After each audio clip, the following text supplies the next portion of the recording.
Amigos televidentes de Esferas de Poder, vamos a dar la bienvenida en nuestra entrevista central al invitado especial, el presidente de la Federación de Asociaciones Industriales, Ignacio Méndez. Muchísimas gracias por el honor, don Ignacio. No, gracias a ti, Federico, por invitar. Bueno, don Ignacio, el tema obligado para abordar y tratarlo con una personalidad como usted es el llamado a huelga o paro nacional para este lunes por diversas organizaciones. Nosotros quisiéramos saber qué significa una manifestación de este tipo para los sistemas productivos del país, para la clase productiva, el sector empresarial y los ciudadanos en sentido general que deben incorporarse a las labores diarias en la producción. Sí, mira, yo pienso lo primero, estoy totalmente de acuerdo con la palabra que tú diste al inicio del programa, donde decía claramente que la huelga es una de los instrumentos que da la democracia para externar las posiciones que una persona o un grupo de personas tenga, siempre y cuando, que esa es la parte que nosotros como que a veces no nos recordamos, siempre y cuando respetemos también el derecho que tienen los otros que no están de acuerdo a esa acción a hacer a tener su vida normal, vamos a decir así, el libre tránsito, etcétera, etcétera.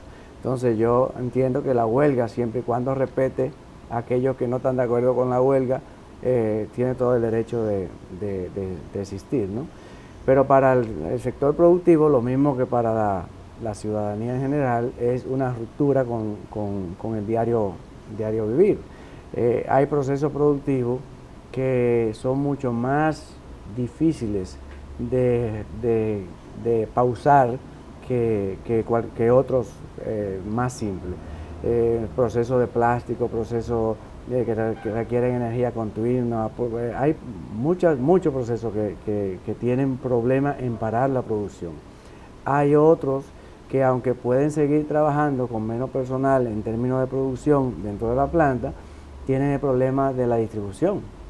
Esa producción que sale, que teóricamente se distribuye todos los días, si hay problema de huelga, hay barrios que normalmente no se puede entrar cuando hay problema de huelga, pues esa distribución se rompe y se acumula ese inventario. Muchas veces la planta no tiene capacidad suficiente de inventario para estar almacenando dentro de la planta, entonces hay que forzosamente parar la producción también. Entonces es una mezcolanza de cosas que realmente hacen muy difícil a un sistema productivo aceptar aceptar o participar de un proceso huelgario, ¿no? El otro tema es aquellos empleados que quieren cumplir o que deben, a pesar de que emotivamente pueden sentirse de acuerdo con los motivos del llamado a huelga, están conscientes de su labor, de su responsabilidad como empleado y deben de asistir al lugar de trabajo. Entonces, si ese empleado no tiene los medios de transporte necesarios para asistir al lugar de trabajo, pues obviamente también se ve afectado la producción. Ahí bajo Cortiñas dice que 1.000 millones de pesos es el costo de un día de huelga. Eso probablemente sea así, pero el costo mayor no lo tienen las grandes empresas. Lo tienen las pequeñas y las pequeñas y las microempresas, más incluso que las medianas. ¿Por qué? Porque todos los negocios callejeros que todos conocemos, de venta de comida, de venta de bebida, de paleteros, de tricicleros, todo ese tinglado de actividades, ese sí cesa invariablemente, generalmente en un día de huelga. Entonces los más afectados, lamentablemente, siempre son los que menos deberían de ser. Yo entiendo, respeto la opinión y los motivos de los que están, las organizaciones que están llamando a huelga, porque sé que hay muchas necesidades insatisfechas de la población y ellos piensan que lamentablemente la única manera que le hacen caso es armando este tipo de actividad. Eso realmente es lamentable. Yo entiendo que el gobierno se ha descuidado en la parte de política social, de dar respuesta a grupos organizados, y que lo único que nos queda es pedir que sea un día de huelga respetuoso del derecho de los demás. ¿Entiende usted que debe haber un diálogo con estas personas para evitar que se paralice el país? Porque un país paralizado pierde en todas sus manifestaciones. Lo que pasa es que ellos ya han dicho, y yo entiendo que tienen razón lamentablemente, que el único con que podrían hablar sería el presidente de la República, porque sería el único que le pudiera ofrecer las soluciones o alternativas a las soluciones que ellos tienen, porque lo demás sería simplemente un bluff. Lamentablemente uno ha estado acostumbrado también que hay muchas promesas de muchos funcionarios que no se cumplen. Aquí hay funcionarios muy buenos, excelentes, que están haciendo la labor para los que fueron nombrados, pero hay muchos otros que lamentablemente lo que quieren es salir en fotos en el periódico. Entonces, el gobierno ha llegado a un nivel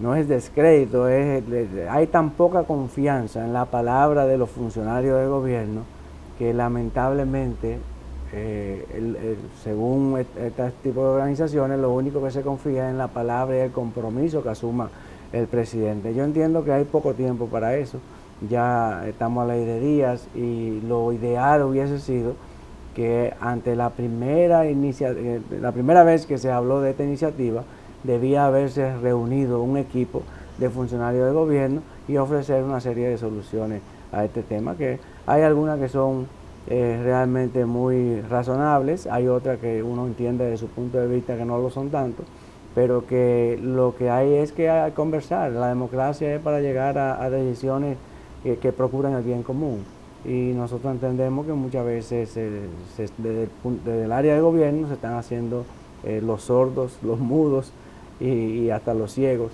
en muchos sentidos, ¿no? Ciertamente hay descontento de la población por alguna situación.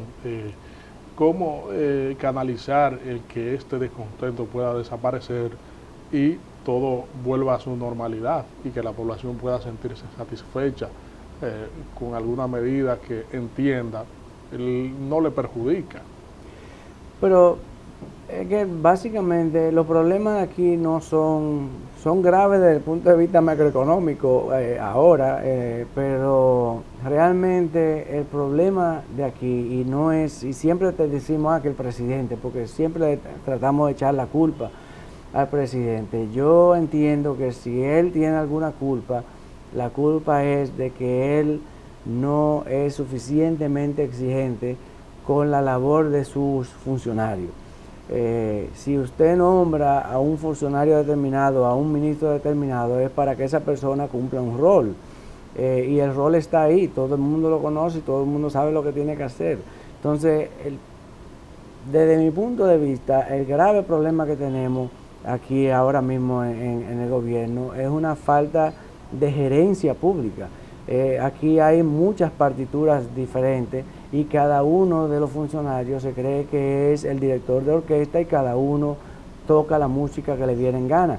Esa música que sale de esos directores de orquesta no es una música que es agradable al oído. Eso es lo que está pasando ahora mismo.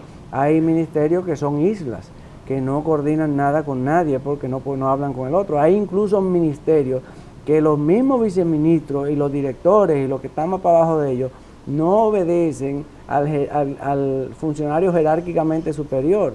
¿Por qué? Porque están nombrados por un decreto directamente de la presidencia. Entonces ellos dicen que ellos no le tienen que rendir cuenta a nadie, al que le tienen que rendir cuenta al que lo nombró, al presidente de la República. Entonces el caos organizacional que hay dentro del Estado propicia esta serie de cosas.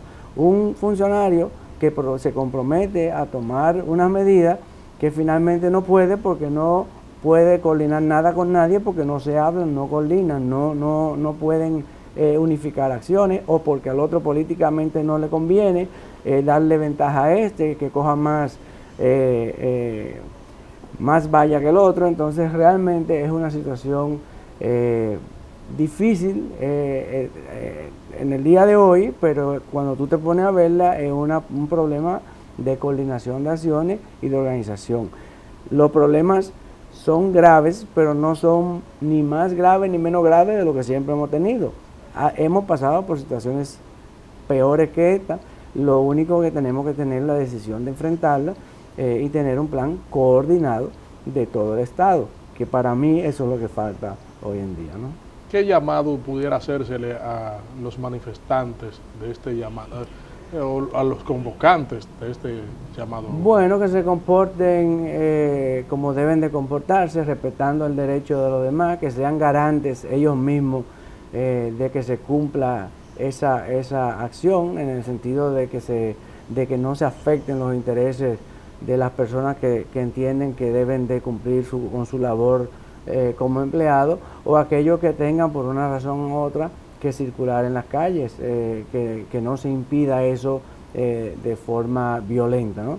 Yo entiendo que si algo debe demostrarse, que hay algo, que ya la población ha ganado algo de civismo a pesar de todas las carencias y todos los problemas que tenemos.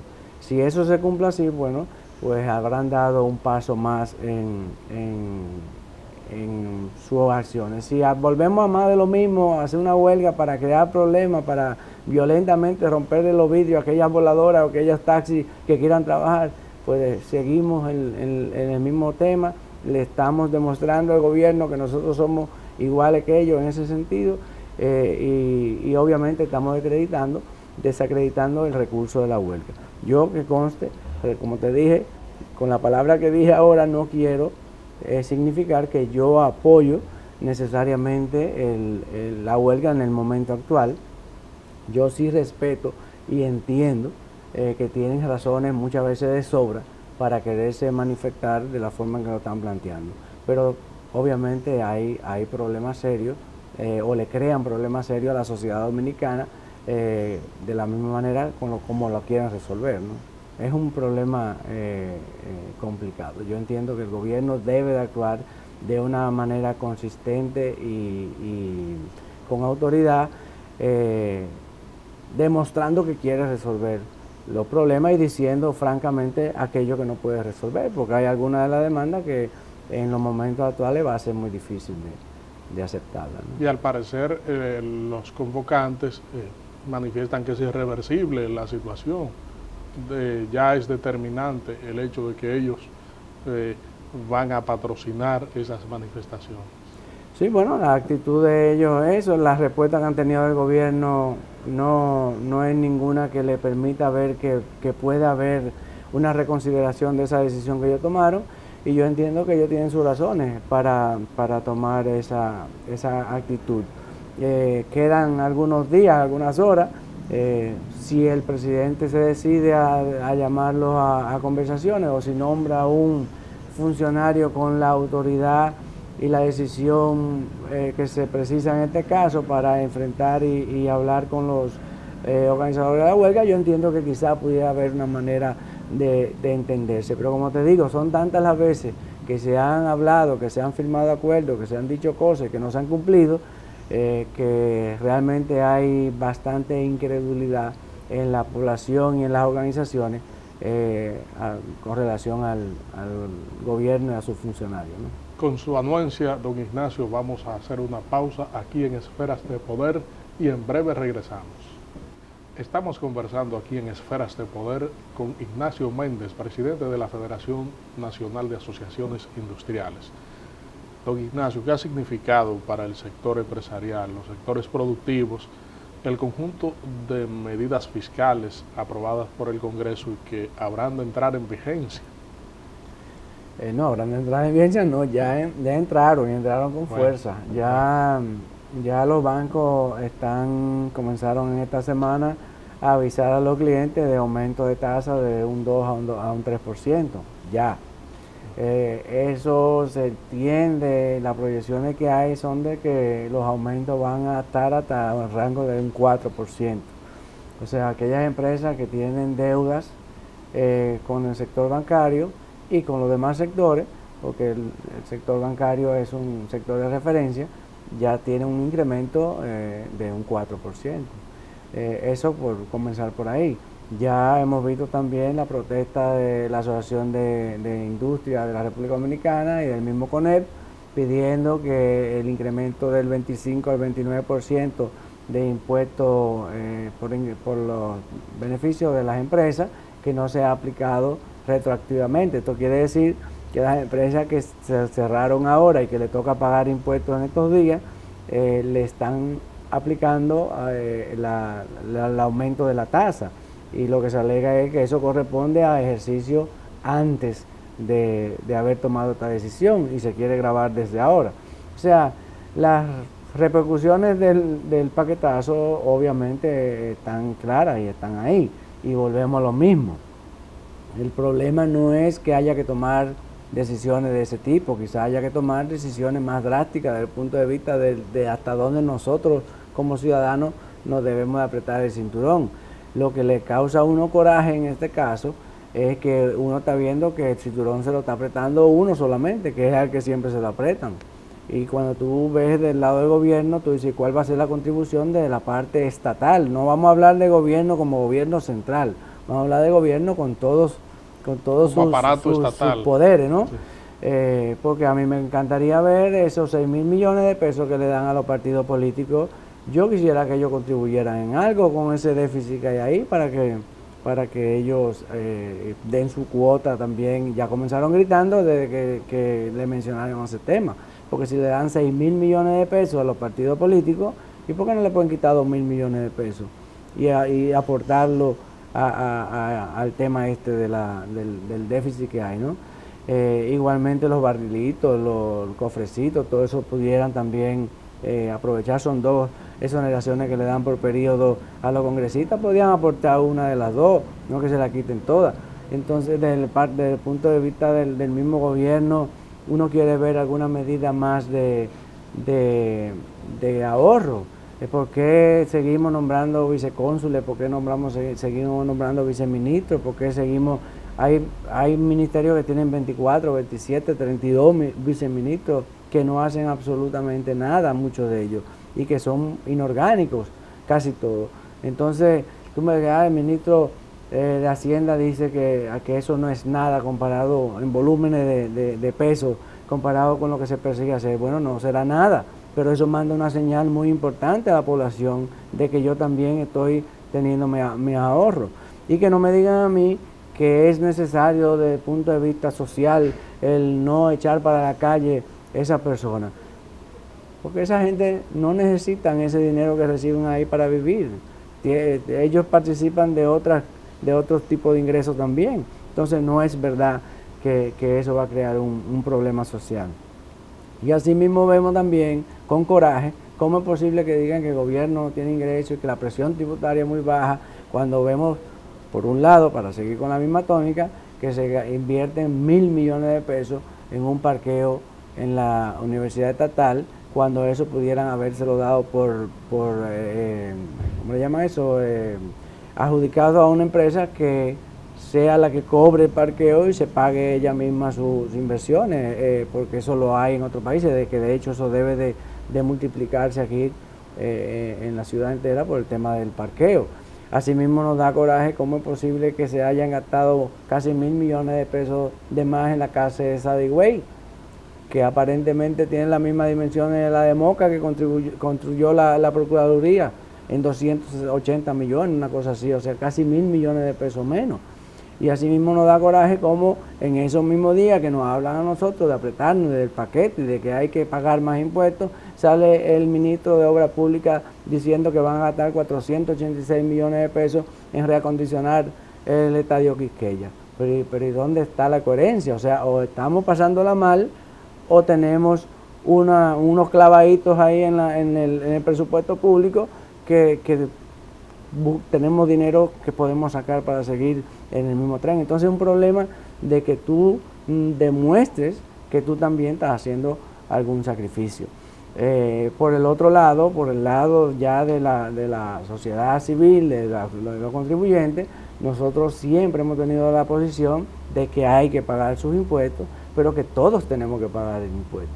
Entonces aquí ya lo sabemos, hay muchísimas personas, profesionales liberales, hay muchísimas empresas que todavía no pagan impuestos. Y hay muchísimas áreas que, como bien lo han dicho funcionarios del Estado, hay muchísimas áreas que disfrutan de exenciones y exoneraciones que ya pasaron, o sea, que ya no deben de tener o no tienen razón de ser. Porque otro de los graves problemas que tenemos nosotros como hacedores de política pública en este país es que hacemos incentivos y hacemos programas, pero no le ponemos fin. Aquí nunca terminan, por eso teníamos pagando impuestos para los 12 juegos hasta hace un año, 2 años. Y así mismo son los planes de incentivos, así mismo fue el problema de la ley 299 y así siguen siendo lo de la frontera y siguen siendo 1000 programas de eso que no tienen final, no tienen un término. Dicen, bueno, le vamos a dar tales incentivos por 10 años y a partir de los 10 años va a pasar tal cosa. Y claro, hay cosas de esas que ya la intención por la cual se lo dieron, ya eso pasó. Pero los incentivos siguen ahí. Entonces nosotros estamos de acuerdo de que hay que hacer una revisión concienzuda y racional de ese tipo de incentivos. Que no me vengan a mí a hablar de que el único malo de la película es el tema de la ley de competitividad industrial, porque parece ser que ese era el tema más fácil, de poner, quitarle lo que ellos llaman incentivos, que no son incentivos nada, porque es simplemente que el ITEVI que pagábamos en la venta lo estamos pagando ahora en las aduanas. Un problema de flujo de caja que le creó un caos a la mediana empresa y que le facilitó por un mes unas entradas al gobierno. Entonces son soluciones como medio perversas, vamos a decir así, pero que hay tela por donde cortar, hay acciones que se pueden hacer. El problema está ahí. Nosotros obviamente una de las cosas que más agradecimos hemos estado es de la estabilidad macroeconómica. Entendemos que es una situación que hay que prolongar en el tiempo y que hay que tratar de proteger, pero Federico, el único tema aquí es que si yo pido, yo tengo que dar. Y como yo debo ser la fuente de liderazgo y de luz a la sociedad dominicana, yo soy el primero que tengo que dar el ejemplo. Y nosotros lo único que le hemos dicho al Estado, léase el Estado, no el gobierno central, al Estado que tiene que ser el primero en dar el ejemplo en esta ocasión también. Y yo estoy seguro, como siempre lo hemos hecho los ciudadanos, porque no nos queda otro remedio, nosotros también aportaremos nuestra cuota de responsabilidad. Pero lo que ha faltado aquí es el ejemplo. El ejemplo es totalmente contrario a lo que se está pidiendo. ¿Qué significará en lo que resta de año estas medidas aplicadas para la producción y la competitividad? Bueno, yo creo que esa respuesta tú la puedes encontrar en las declaraciones de esta semana de personas, primero los aumentos de los intereses que te mencioné, segundo lo que han estado diciendo líderes de organizaciones comerciales, eso de que hay un problema de flujo de efectivo, de circulación en la economía. La gente está agarrada, no está circulando la cantidad de dinero que circulaba anteriormente y el empresariado está preocupado por cómo va a afectar ese tipo de respuesta a sus actividades.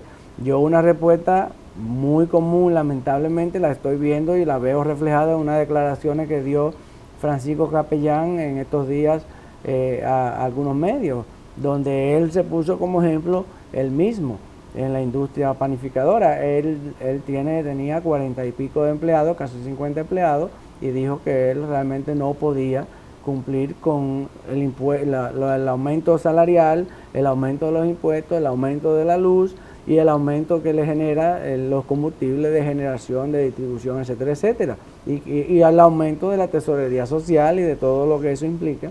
Y que él se vio en la obligación de rescindir casi la mitad de los empleados que tiene para poder tratar de enfrentar y de seguir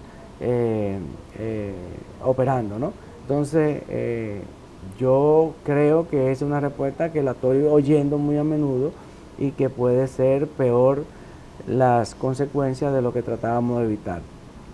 Yo no veo cómo enfrentar esa situación, porque todo lo que, las medidas que se han tomado y todo lo que uno ve, va al ánimo restrictivo. No veo cómo se va a potenciar la actividad económica, yo no veo cómo se le va a garantizar a las empresas una mayor actividad.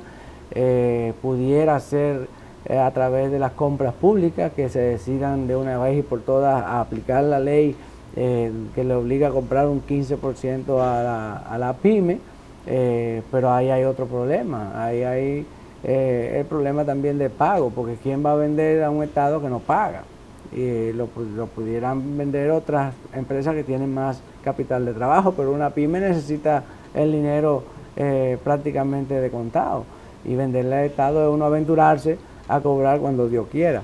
Entonces, el problema es complejo. Yo entiendo que la situación se está comenzando a apretar, así como se le está comenzando a apretar al ciudadano cuando va al supermercado y ve los incrementos de precios que han tenido los artículos, así mismo se le está comenzando a apretar a las empresas ahora, con todos estos avisos de los bancos de incremento de intereses, y con esta reducción de actividades, con esta pago nuevo de las nóminas y de obviamente las facturas de la tesorería. Este es el mes, yo creo que se está percibiendo un avance de qué implica este paquetazo para el sector empresarial, ¿no? Con su anuencia vamos a hacer una pausa aquí en Esferas de Poder y regresamos en breve con Ignacio Méndez, presidente de la Federación de Asociaciones Industriales. Don Ignacio, la competitividad, el apoyo a la producción, la expansión comercial, son elementos que dan estabilidad en un mecanismo de producción. ¿Cómo se manifiestan estos factores en la pequeña y mediana empresa? Bueno, es una pregunta muy difícil ahora y sobre todo con lo que hablamos en el segmento anterior. El panorama no es muy halagueño, porque si tú te pones a ver cuáles son los problemas principales de las pymes en el país, históricamente se pueden hablar rápidamente de dos. Vamos a asumir que la estabilidad macroeconómica la damos por sentada, o sea que tenemos estabilidad macroeconómica. Hay un problema que siempre ha sido crítico, que es el tema de la energía eléctrica. Yo creo que eso lo tenemos siempre a todos los niveles. Y el panorama de la energía eléctrica, que ya era feo con relación a la organización y la manera de manejar la CDE, que está cambiando ahora, pero eso lo tenemos arrastrado. Ahora tenemos el problema de los combustibles.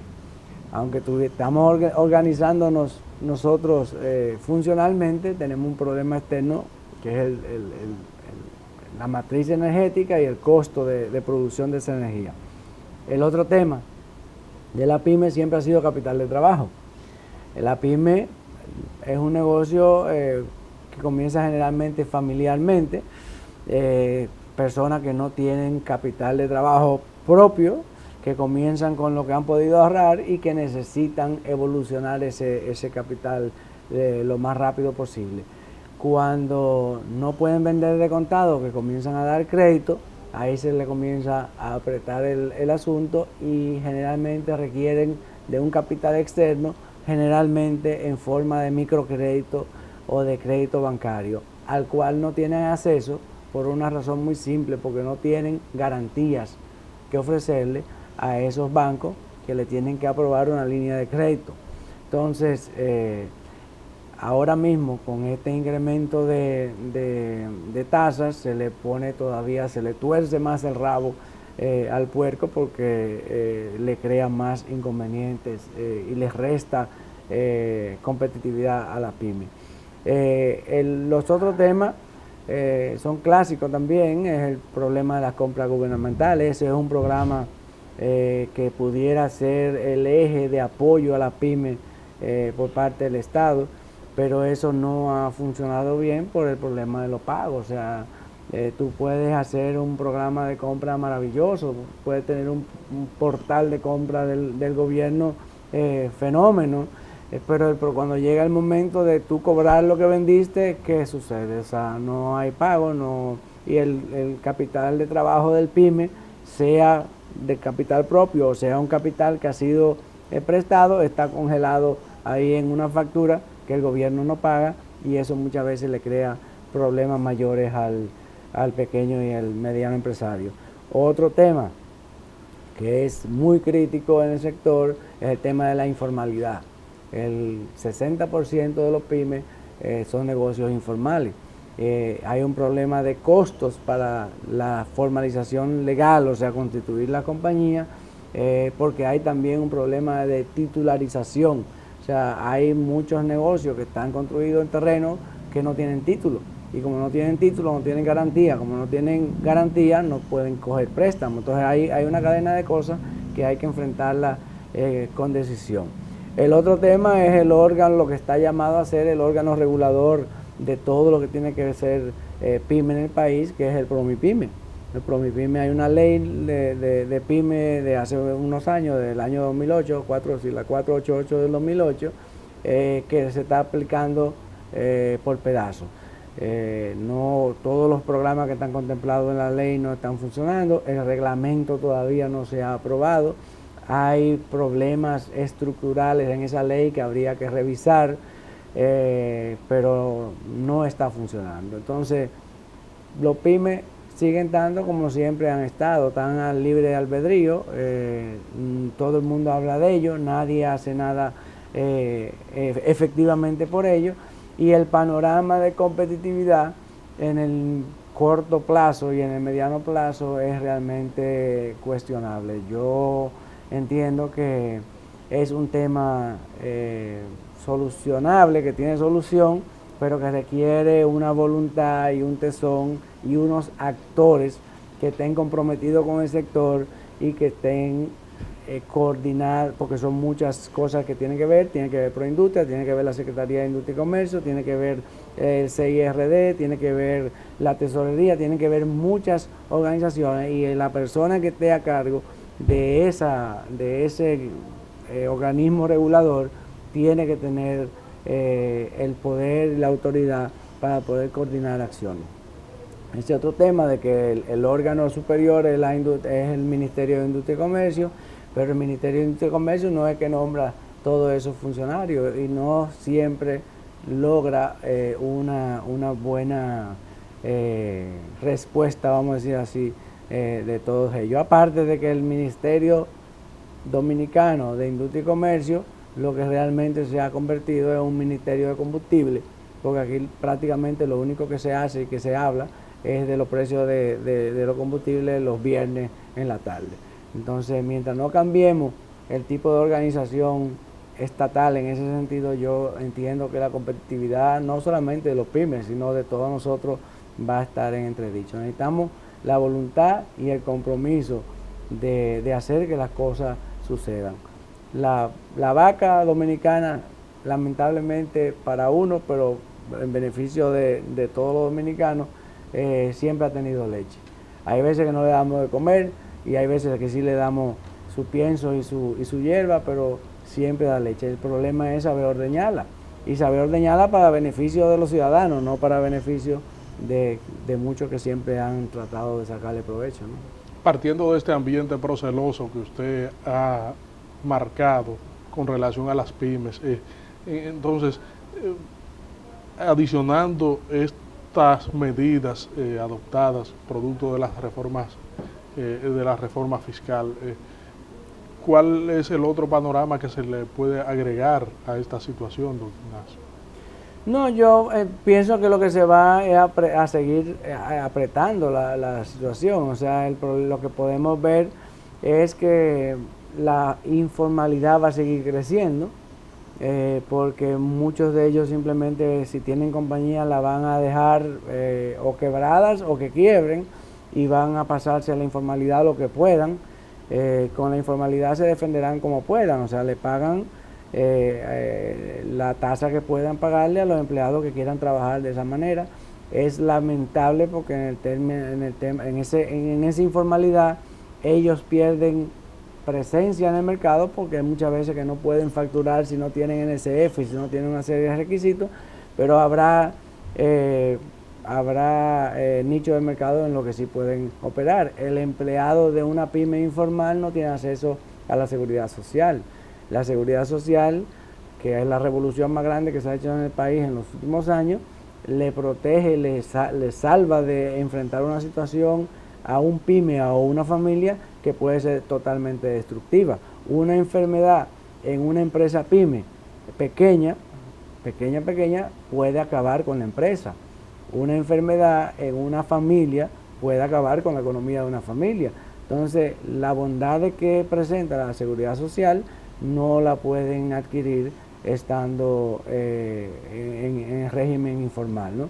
Entonces, todo esto, en lugar de propiciar un ordenamiento en el sector y propiciar una formalidad y dar condiciones para que el pyme se formalice, que tenga acceso al crédito, que pueda titular su propiedad, que pueda meter a sus empleados en el régimen de la seguridad social, aunque haya que modificarlo, y una serie de ventajas de estar en el sistema, pues eso obviamente yo creo que se está revirtiendo en estos momentos y que se va a revertir aún más según avance el tema del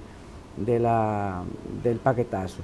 Lo único, Federico, que yo veo así es que yo no creo que en este año que falte el tema cambie mucho.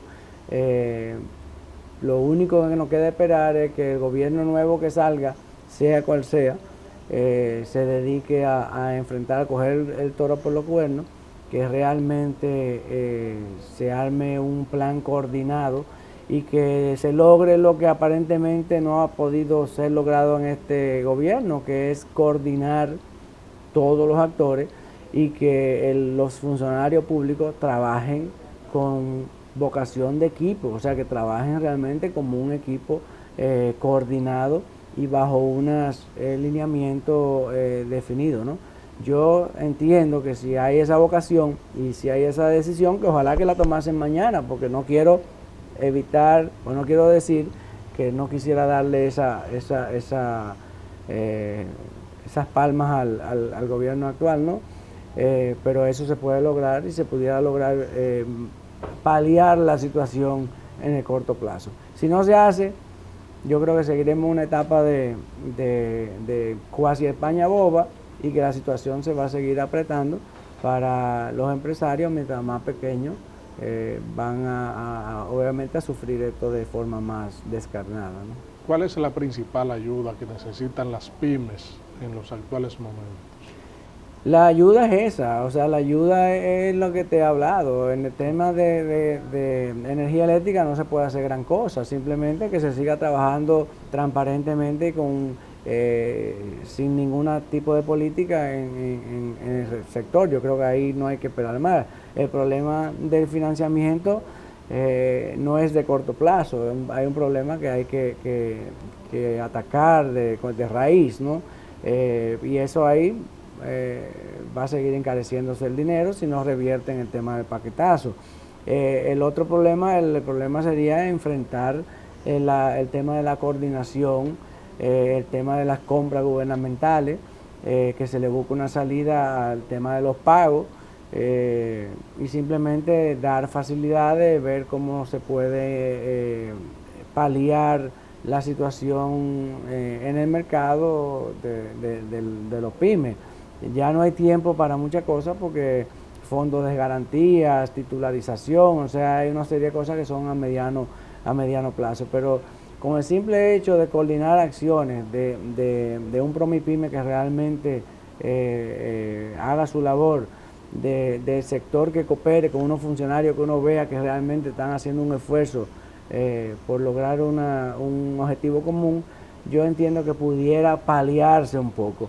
La situación, yo no creo que, si no se revierte internacionalmente, yo no creo que aquí podamos hacer gran cosa por ella, pero el solo hecho de tú ver una voluntad de enfrentar la situación con decisión, quizá en términos del espíritu, ¿no? De la tranquilidad espiritual de todos nosotros cambios.